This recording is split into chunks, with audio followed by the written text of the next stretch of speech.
Well, ito na, oras na. First time ko to gagawin. So, this is my Pares tier list. So, makita natin yung tier list. Awesome. Ito yung pinamataas sa tier. Swak sa panlasa. So, ibig sabihin, tama lang yung panlasa. Di na kailangan timplahin. Yun yung ano. Next is, kailangan pang itimpla. So, kailangan pa ng toyo, kalamansi, para maging masarap. Tapos meron dito hindi masarap, ipis, saka di ko pa nakainan. Kasi hindi ko pa nakainan wala, di ko pa nakainan. Ano tayo magagawa? Di ko ma-rate. Okay. So una sa lahat, punta tayo sa di ko pa nakainan. Kumpares. Lechon pares ni Lakay. Ano pa dito yung di ko pa nakainan? Mukhang ito yung mga di ko pa nakainan, no? Hindi. Sa Kuya Bob. Kuya Bob! Ayan, so nagdagdag tayo ng mga paresan para swak.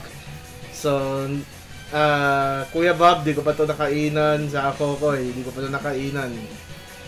Okay, so simulan na natin.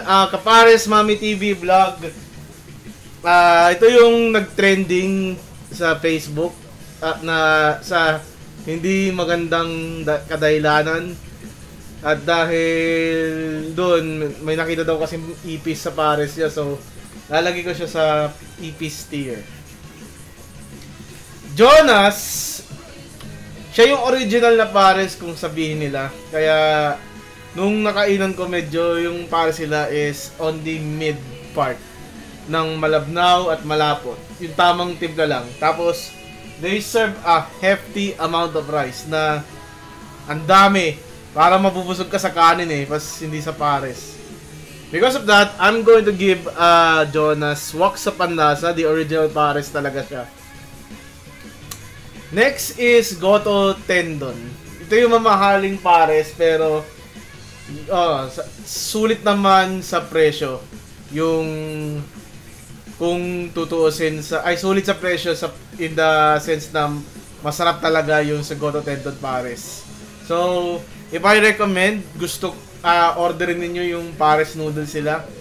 Doon talaga sulit. Yung pinakamura nilang variant O kaya, try nyo yung Pares Tendon talaga.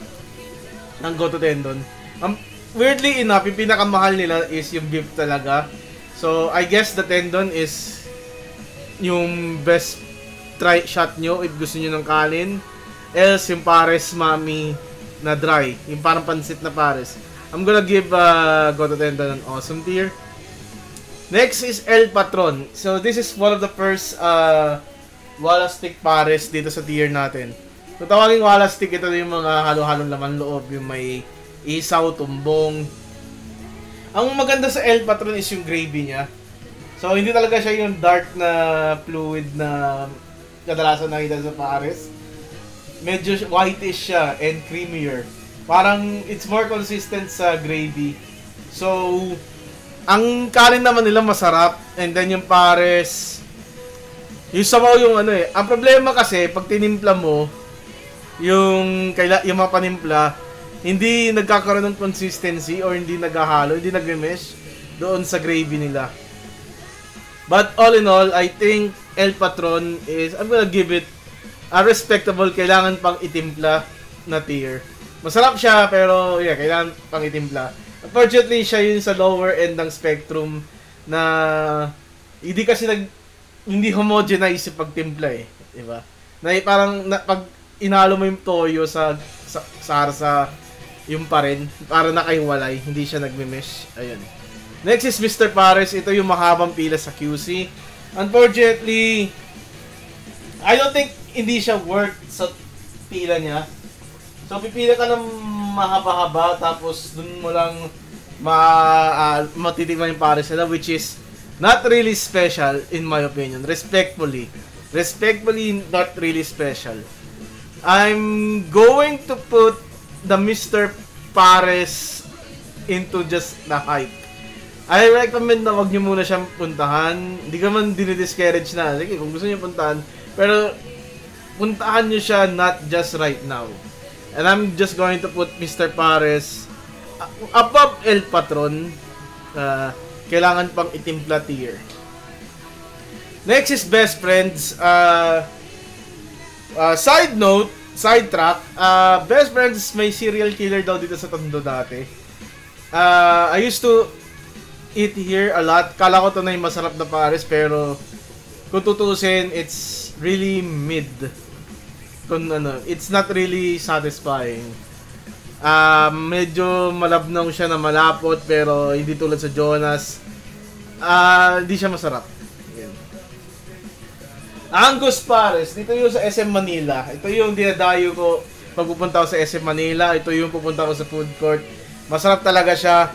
Ang problema lang yung portion siya medyo maliit. Yeah. At yung kanin niya medyo generous. Tapos, since sa food court siya, wala siyang service water, no choice, mineral water mapapabili ka. Ay, ang mahal ng mineral water. So, mauhaw ka talaga dito sa Angus Pares ito. Malakas makauhaw yung pares na to. Tutusin. Mag-order ka 2 kanin mas pares, hindi sapat. Respectfully, I'm going to give it swak sa pandasa, below Jonas naman. Noodle King, may pares sila, pero they're more known on their beef mami. And respectfully speaking, their pares is fine naman. Masarap yung salsa, it's on the same, it's on a below level, not same, below level as the Retiro Pares. So I'm gonna give it just between Jonas and Angus. Parang kasi pag Noodle King, yung pares sa ginagamit nila, it's more appropriate on the noodles itself, not at hindi siya as stew and a rice combo. Ayun. Jim's. Pamahal dito sa Jim's, no? So, Jim's is somewhat of a parang guilty pleasure talaga. Masarap siya, pero it's an acquired taste kasi I watched a video reviewing Jim's and realistically speaking, it is parang overrated talaga siya. Overrated para sa akin siya. Kasi parang ano na siya, bulalot na maliit at saka kanin. And if you taste Jim's on its vanilla form, yung walang timpla, ang alat niya. I'm going to say Jim's is, I'm just gonna make it here top ng kailangan pang itimpla tier. Now we're gonna add some more paresan here in this video, so I'm just gonna pause for it for now. Okay, next stop is Diwata Pares. Ito yun sa may Senate building. I'm actually disappointed dito sa Diwata. Inspiring yung story niya, pero I just can't justify the taste. Ang daming pila, mahaba yung pila, and hindi pa masusulit yung only rice eh. Okay? Tapos yung lugar niya nung pinuntahan ko medyo marumi. Balita ko naman dun respectfully, wala, parang tinaboy siya sa pwesto niya. So they're like sa gilid ng kalsada. It's like a bad timing nung kumain ako kina Diwata nun. Regardless, kailangan ko siya i-rate. Yung pares niya is small yung serving at babawiin ka sa sabaw. Yung only rice di mo masusulit kasi pipilahan mo ulit, tapos ang haba pa ng pila. At ako noon napagod ako kasi sa sobrang dami ng tao, nasa dulo pa, sa dulong-dulo pa yung lamesa na napuan ko, eh ininom ko lang yung soft drink, hindi ko rin nasulit, diba? Ayan. So I don't really feel the taste ng Diwata Pares. So I'm just going to keep it honest, di siya masarap sa akin. Okay, the original Pares sa Retiro. What can I say? It's an establishment. For the price, for the rice, for the stew, it's perfectly balanced. May harmony ng lasa. Yeah, it's not, hindi mo na siya kailangan timpla. You can just eat it I'm just going to keep this thing short and sweet. I'm going to put this at the top. Awesome.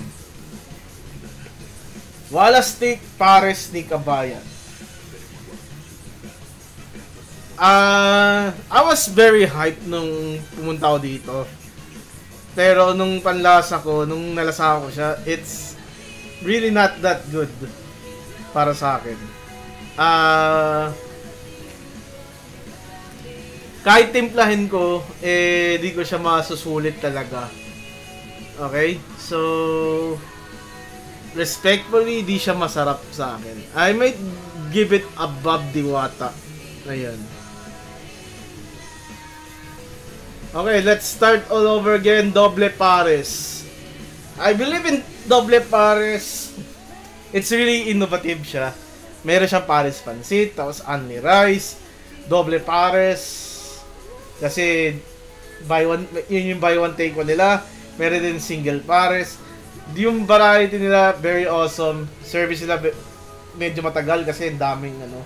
But for the value of the money, it's really really good. I am inclined to give Doble Pares a very positive, high ranking. I'm gonna give it a step above Noodle King. Masarap talaga siya. Try yung Pares con huevos. Ang dami ng innovation sa Pares eh. Grabe sa Doble Pares. Okay, next Jerry's. Ito yung saan yun?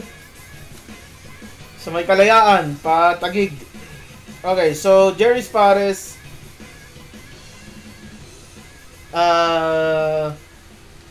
Masarap siya. Pero out of all the sauce na saucier Pares, yung medyo malapot, siya yung kailangan talaga timplahin.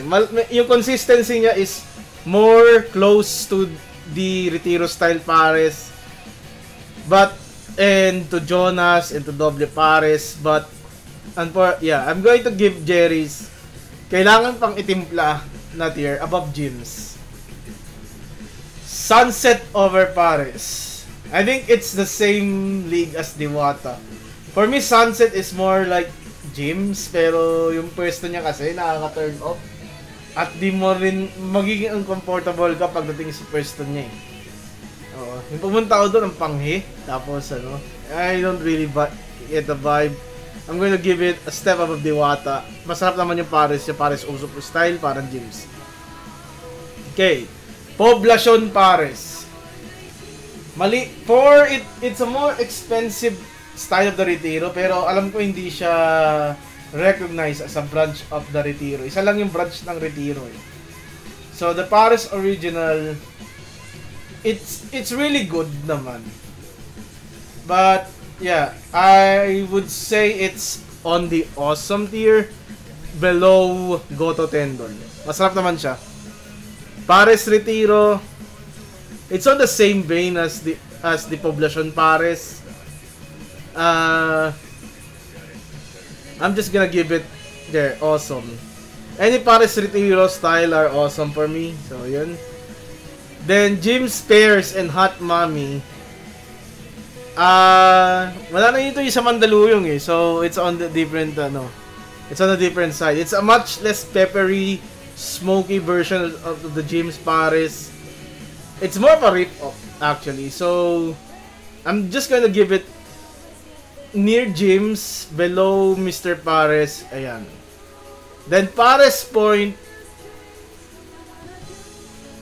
Pares Point is really expensive. Masarap siya pero it's really expensive. And it's on the level na kailangan mo pa siya timplahin. But pag tinimpla mo, mawawala yung lapot ng Pares siya. Malapot yung Pares na to eh. I'm going to give Pares Point really, I think, yeah, right next to Jim's.